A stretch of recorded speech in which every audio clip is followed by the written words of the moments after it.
The last thing I ever expected was to be called a whore by my own mother, in front of the whole family. Welcome to Ziddle Diaries, real stories, real drama, real pain. Subscribe, you won't believe what's next. My name is Bella, I'm 25, and for most of my life, I thought my mom, Linda, was the perfect woman. She was the type who cared too much about how people saw us, always dressed neatly, always smiling in public, always reminding me to act like a lady. I thought she just wanted the best for me. I didn't realize how much her perfect image mattered more than I ever did. When I found out I was pregnant, I was scared. It wasn't planned. I had been seeing this guy named Ryan for a few months. We were careful, but mistakes happen. When I missed my period and the test turned positive, my heart dropped. I wasn't ready to be a mom, but I wasn't the type to hide or run away from it either. I sat in my room for hours, staring at the test, wondering how to tell my mom. My dad, Michael, was kind but quiet, the kind of man who avoided conflict. So I decided to tell Mom first, hoping she'd help me figure things out. That night, I walked into the kitchen while she was folding laundry. "Mom," I said, my voice shaking. She looked up, smiling. "What's wrong, honey?" I need to tell you something important." The moment I said the words "I'm pregnant," her face froze. For a few seconds, she didn't move. Then she dropped the shirt she was folding and stared at me like I had confessed to murder. "You're joking," she said flatly. I shook my head. "No, Mom. It was a mistake, but Before I could finish, she exploded. "A mistake?" she shouted. "You've ruined yourself, Bella. Do you know what people will think? How could you be so careless?" Her voice got louder with every word. Tears blurred my eyes, but she didn't stop. "You've brought shame to this family. I told you to stay focused on your future, not to act like some cheap girl on the street." I felt my legs shaking. I tried to explain that I'd take responsibility, that I'd figure it out, but she didn't want to hear it. She kept yelling, saying I was ungrateful, reckless, and disgusting. That night, she didn't speak to me again. She didn't even come to my room. The next morning, she acted like I didn't exist. A week later, she told me we were having a family dinner. I thought maybe she wanted to talk things through. I was wrong. When I came downstairs, my dad, my aunt, and a few cousins were already there. Everyone was smiling and chatting until Mom stood up. "I have something to say," she announced, her voice calm but sharp. I froze, my stomach twisting. Then she said it. "Bella has disappointed me.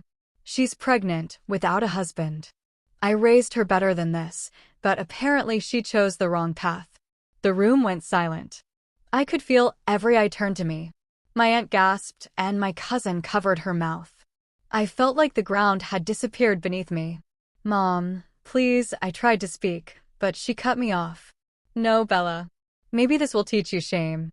Maybe this will make you think before you act like a whore again." The word hit me like a slap. My dad looked away, embarrassed. No one said a word to defend me. Tears burned my eyes, and before I knew it, I was running upstairs. I locked myself in my room and cried until I couldn't breathe. I could still hear her downstairs, telling the family she was heartbroken and disappointed. It was like she was the victim, not me.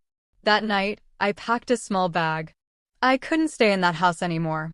I left quietly while everyone was asleep, walking out with just a few clothes and my phone. I stayed with a friend for a few days. She tried to comfort me, but I couldn't shake the words my mother said. I kept replaying that moment in my head, her eyes filled with disgust, her voice full of pride and hate. She didn't care that I was scared or alone. She cared that people would gossip about her perfect daughter being pregnant without a ring. I remember scrolling through social media that week, seeing her post pictures of herself smiling, quoting Bible verses, and writing things like, "Raise your daughters right, so they don't bring you shame." It made me sick. That's when something inside me changed. For the first time in my life, I saw who my mother really was, not the kind, loving woman everyone thought, but someone obsessed with appearances. Someone who would rather destroy her own daughter than face judgment. And as much as I wanted to forget it all, I couldn't. Because that night, the same night I left home, I stumbled on the first clue that would later destroy her perfect little image forever. I didn't plan to ever go back home. After that night, I wanted nothing to do with my mother. I stayed with my friend Emily for a while, trying to focus on my pregnancy and stay calm. But life doesn't always go the way you expect. After a few weeks, my dad, Michael, called me. "Bella, please come home," he said softly. "Your mother's been upset. We can work this out as a family." I didn't believe the family part, but I missed my dad. He was never the type to yell or judge. I agreed to come back, not for Mom, but for him. When I walked into the house, Mom acted like nothing had happened. She didn't apologize. She didn't even look at me properly. She just said, "Your room is clean. Dinner's at 6. I swallowed my pride and said nothing. I figured if I kept quiet, maybe things would calm down. But the house felt different. My mom had always been strict, but now she was distant, like she was living in another world. She spent hours on her phone, smiling at messages, then quickly locking it when anyone came near. Sometimes, I'd wake up in the middle of the night and hear her whispering on the phone in the kitchen. At first, I thought she was just gossiping. But one night, while she was in the shower, her phone started buzzing nonstop on the couch. I tried to ignore it, but the screen lit up and my curiosity got the best of me.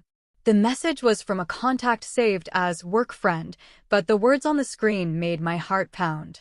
"Can't wait to see you again. Last night was amazing. You always make me feel alive." I froze. I scrolled up. There were dozens of messages, all romantic, some even inappropriate. And one message made my stomach drop. "You know I hate lying to Michael. He doesn't deserve this. Michael. My dad." I felt sick. My mom, the same woman who called me a disgrace, was cheating on my dad. The sound of running water stopped. I panicked, quickly locked her phone, and placed it back exactly where it was. My hands were shaking so badly I could barely breathe. When she came out, she looked fresh and calm, humming as if everything in her life was perfect. I sat there, pretending to scroll through my own phone, but inside, I was boiling. That night, I couldn't sleep. I kept thinking about those messages. Who was the man? How long had this been going on? And why did she pretend to be so righteous when she was living a double life? The next few days, I paid attention. She started dressing up more often, wearing perfume she hadn't used in years, and saying things like, "I'm going to visit an old friend from work." She'd leave the house for hours. Sometimes she'd come back smiling, other times quiet and nervous. Once, while she was in the kitchen, her phone rang again. The name, work friend, flashed across the screen. I picked it up before she could reach it. "Hello," I said. The voice on the other end went silent for a few seconds, then hung up. When Mom realized what I'd done, she snatched the phone from my hand. "Don't you ever touch my phone again," she snapped. Her eyes were wild, angry, almost scared. "Who is he, Mom?" I asked quietly. She glared at me. "Mind your business. You've already caused enough shame." I almost laughed. The irony was too much. But I didn't say another word. I realized something that day: my mother wasn't just cruel. She was hiding something huge, and she was terrified of being exposed. Days turned into weeks, and I kept noticing little things. She'd hide her jewelry box when Dad was home. She'd delete call logs. Once, I overheard her whispering on the phone, saying, "He suspects something. We have to be careful." I started to wonder if my dad already knew something was off. He seemed quieter than usual, distant, like he was tired of pretending. Then one night, it all got worse. It was raining heavily, and the sound of thunder shook the house. I woke up around midnight because I heard the front door creak open. I peeked through the window and saw her, my mom, leaving the house in a dark coat, holding an umbrella. I grabbed my phone and followed her quietly from a distance, heart pounding in my chest. The rain was cold, but I didn't care. I had to know the truth. She walked down the street, crossed over to a small park, and stopped near a silver car parked under a tree. The headlights flashed once, and a man stepped out. Even from where I stood, I recognized him instantly. It was Mr. Harris, my dad's best friend. The same man who came to our house for dinner almost every weekend. The same man who called my mom sister. I froze. I wanted to scream, but my voice wouldn't come out. I watched them hug, then kiss. My knees felt weak. The woman who destroyed my dignity had been sleeping with her husband's best friend for who knows how long. I quietly took photos with my phone. My hands were trembling, but I made sure I had proof. Then I ran back home before she noticed me. When she came back an hour later, soaked but smiling, I pretended to be asleep. She walked past my door humming softly, the same woman who once told me I'd ruined our family name. As I lay there, tears rolling down my face, I realized something terrifying. My mom wasn't just a hypocrite. She was dangerous because she would do anything to keep her secret safe. And I knew it was only a matter of time before that secret tore our family apart. I barely slept that night. Every time I closed my eyes, I saw my mother and Mr. Harris kissing under that tree. The image burned in my head like a nightmare I couldn't wake up from. By morning, I had a pounding headache and a heavy heart. I didn't know what to do with what I'd seen. Should I tell my dad? Should I confront her? Or should I just keep pretending like she did when she called me a disgrace? When I came down for breakfast, she was sitting at the table, smiling at her phone. "Morning," she said casually, sipping her coffee. I stared at her, trying to hide the disgust bubbling inside me. She looked so calm, so normal, as if she hadn't just betrayed her husband hours ago. "Where did you go last night?" I asked suddenly. She froze for a second, then gave a small laugh. "I couldn't sleep. I went for a walk. Fresh air helps." I wanted to throw my phone on the table and show her the photos. But I didn't. I just nodded and said, "Okay." She smiled, relieved. That fake smile made me hate her even more. For the next few days, I pretended not to know. But every time I looked at her, it felt like looking at a stranger. She went around cleaning, cooking, posting perfect family pictures online, acting like we were all happy. I kept the photos saved in a hidden folder on my phone. I didn't want to show anyone until I was sure. So I started collecting proof, little pieces of her lies. She had a red scarf she wore every time she went to work. One day, I found perfume on it, but not her usual scent. A man's cologne. I also found movie tickets in her purse with 2 seats booked on nights she told us she was working overtime. Then something happened that made my blood run cold. Mr. Harris came over for dinner one Sunday. My dad had invited him, as usual. I watched them greet each other, 2 men shaking hands, laughing, talking about football.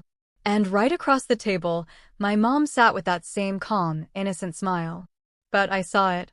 The look they gave each other when they thought no one was watching. A tiny smirk. A flicker of guilt. It made my stomach turn. I excused myself and went upstairs before I threw up. In my room, I sat on the floor, holding my phone, staring at the photos I took that night in the rain. I zoomed in on their faces. There was no denying it. That's when I decided I had to tell my dad. But how? He adored my mother. He thought she was loyal, the perfect wife. He'd always defended her when people whispered about how controlling she was. If I told him, would he believe me? Or would he think I was trying to get revenge because of what she did to me? I decided to test him first. That evening, while we were alone, I asked, "Dad, do you think Mom's been acting different lately?" He frowned. "What do you mean?" "I don't know. She's always on her phone. She goes out a lot." He sighed deeply. "Your mom has her own way of dealing with things, Bella. She's just stressed. Maybe because of the pregnancy situation." I stopped him there. "You mean my pregnancy? She humiliated me in front of everyone, Dad. And you're defending her." He looked down at his coffee, silent. That silence told me everything. He already suspected something, but he was too afraid to face it. That night, I overheard them arguing in their room. My dad's voice was shaky, angry. "Who keeps calling you late at night, Linda?" "Who is it?" She shouted back, "No one."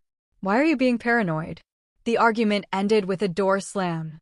I heard my dad go downstairs and sleep on the couch. The next morning, Mom's eyes were red, but she still walked around like a queen. Like nothing could touch her. Later that week, while she was taking a nap, I checked her phone again. This time, the contact name work friend was gone, replaced with a new one, L. I opened their chat. The messages were worse than before. "He's starting to ask questions. I'm scared. Don't worry. I'll handle Bella if she tries anything." My heart dropped. Handle me? What did she mean by that? It hit me then, she knew I'd seen something. She was just pretending not to. That night, I locked my bedroom door and hid my phone under my pillow. I barely slept, listening for any sound. I didn't trust her anymore. A few days later, something strange happened. My dad got a call while we were having dinner. He stepped outside to answer it, and when he came back, his face was pale.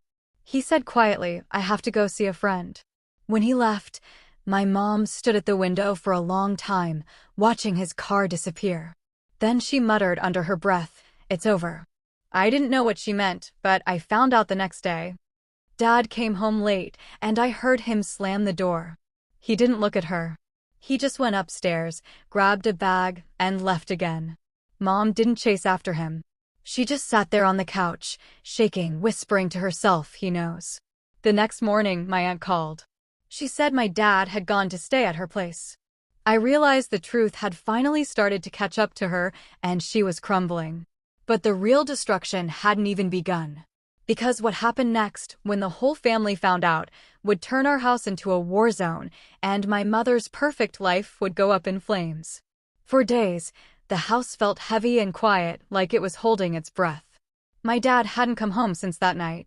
He didn't call, didn't text. My mom, Linda, acted like she didn't care. But I could see it in her eyes, the fear, the panic, the guilt she was trying to hide. She barely spoke to me. When she did, her words were cold.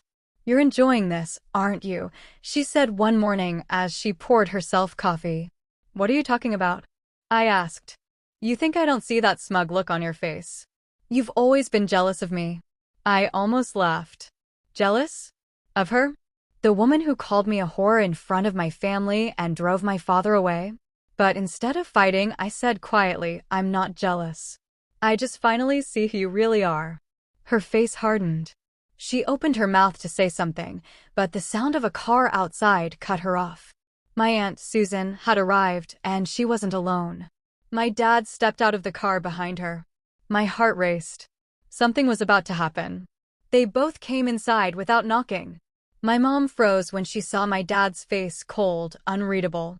"Michael," she said softly, "I can explain." He held up a hand. "Don't. I already know everything." The air felt like it cracked open. My mom's voice trembled. "Who told you?"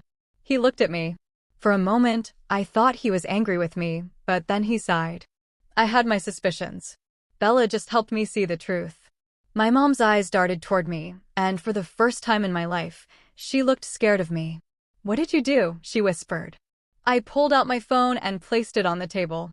The photos glowed on the screen, her and Mr. Harris, wrapped in each other's arms under the rain. Her face went pale. "Where did you get that?" she stammered. "I followed you," I said quietly. "The night you told me to act like a lady. The night you were sneaking around with Dad's best friend." She gasped, covering her mouth. You spied on me?" I almost smiled. "No, Mom. I just finally stopped ignoring who you really are." My dad looked at her, tears in his eyes. "How long?" She didn't answer. He slammed his hand on the table. "How long, Linda?" 2 years, she whispered. My aunt let out a shocked cry. The silence that followed felt unbearable. My mom tried to explain, saying she was lonely, that Dad worked too much, that it just happened. But her excuses sounded weak, even to her. My dad stood up slowly. "You destroyed this family, Linda." "You destroyed her," he said, pointing at me. "And for what?" "Some cheap thrill with a man who's supposed to be my brother." She reached out, but he stepped back. "Don't touch me." Then, something inside her snapped. She turned toward me, her face twisting with anger. "This is your fault," she screamed. "If you hadn't gotten pregnant, none of this would have happened. You pushed me away, you." I stood up, shaking. "You called me a whore in front of our family, Mom. You made me feel like I didn't deserve to live. You don't get to blame me for your choices." Her hand trembled. For a second, I thought she might slap me, but she didn't. She just sank into a chair, sobbing, muttering, "Everyone will know. Everyone will know." And she was right. By the next week, everyone did know.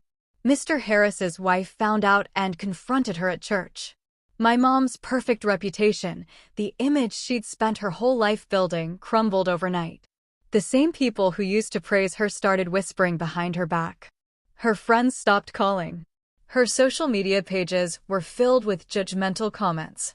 My dad filed for divorce quietly. He didn't yell, didn't fight.